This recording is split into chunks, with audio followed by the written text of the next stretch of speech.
continue to dominate music in 2018, thanks to its distaste for genre.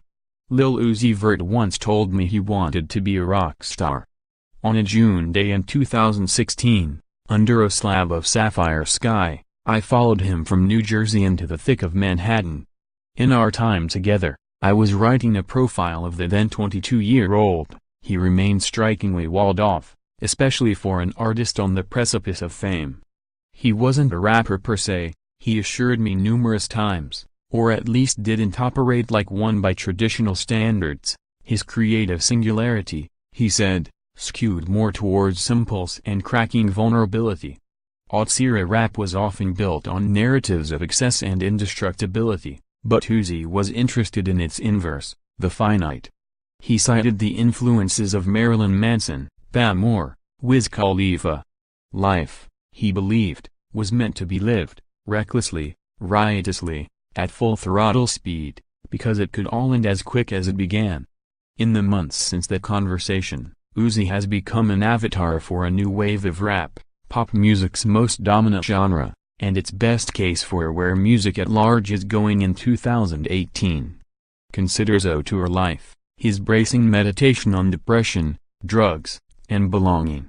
Over a beat from Atlanta producer TM88 that sounds more like a morose lullaby than a commanding radio hit, he raps, "I might blow my brain out, Zanny, help the pain, yeah, please, Zanny, make it go away." The song peaked at #1 on the Billboard Hot 100 exactly 1 year after our meeting, and by the end of 2017 had amassed over 1 billion audio and video streams across SoundCloud, Spotify, YouTube, and Apple Music. Uzi's got a knack for melody, a technical comprehension for cadence and structure. His outlook is all foggy realism and youthful melancholy, a style that took hold of the SoundCloud rap community for much of last year. The subset, often dismissed as emo rap, is colored by the trickster menace of South Florida vandals like Lil Pump and XXXTentacion, who is facing charges for witness tampering and aggravated battery, Northern California's Lil Sean, and standouts Lil Peep and Lil Skies. Reflective and ominous, Skies nowadays currently holds the #1 spot on the SoundCloud Top 50. Collectively, the music is largely defined by a biographical vulnerability that gives way to violence, drug-addled introspection, and a kind of ritualistic self-loathing. Last November, Peep overdosed on Xanax and fentanyl, but had become a breakout, if controversial, sign of sad boy rap. These are tales of misfits and rejects who wear outsiderism with unreserved pride. As a result of their fractured worldview and ghost-like emptiness, they're now regarded as cult figures in a movement that's creeping into the mainstream. The micro-universe of SoundCloud rap, and the platform's embrace of amorphous and experimental sound, is now pop's best gauge for where the genre is headed. Narratives vary, but what this mold of rappers have in common is an almost acrobatic appetite for obscurity. Their sounds pull from a well of creative resources. Rap is rock, is R&B, is EDM. They're not alone in this endeavor. Steve Lacy's For Real, a paean to young love unceremoniously released in September, was a crackling hybrid of punk spirit and celestial funk, with the occasional flourish of avant-garde R&B. It confirmed Lacy's anti-pop undertaking, that a song can, and should, be a nebulous configuration, its tentacles endlessly spread in every direction, grabbing what inspiration it can. Increasingly, other artists have adopted this format, though not all on Lacy's extreme scale.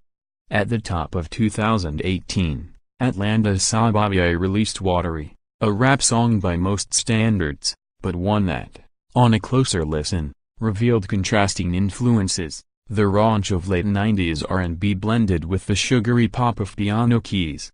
Where the artist once marauded across tracks, yelping here and gurgling there, Watery finds Sababia stylistically undecorated, venturing down new thematic roads.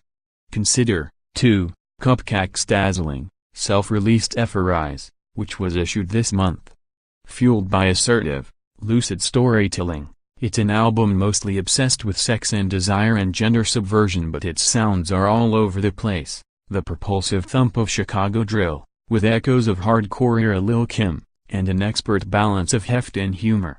Boy on boy, girl on girl / like who the fuck you like / fuck the world, she sings without a thought on crayons, her LGBTQ anthem. Cupcake, and artists of her progressive ilk, are skilled in the vernacular of abundance, a sound engineered by excess even though the narratives themselves are often excessless. What you've heard is true, the world's changing, and our tastes continue to acclimate to the furor of modern times. Sometimes, frivolity's tang is the only astringent powerful enough to cut through soul-thick dread. The best music produced this year, though, won't feed into escapism or challenge authoritarian enterprises, but it can provide a way forward. The disparate directions Lil Uzi Vert, Steve Lacy, Cupcake, and others are moving in are less encumbered by the ideologies of the past. Against the tide of history, these artists are showing what's possible when devices that seek to divide and isolate become an afterthought.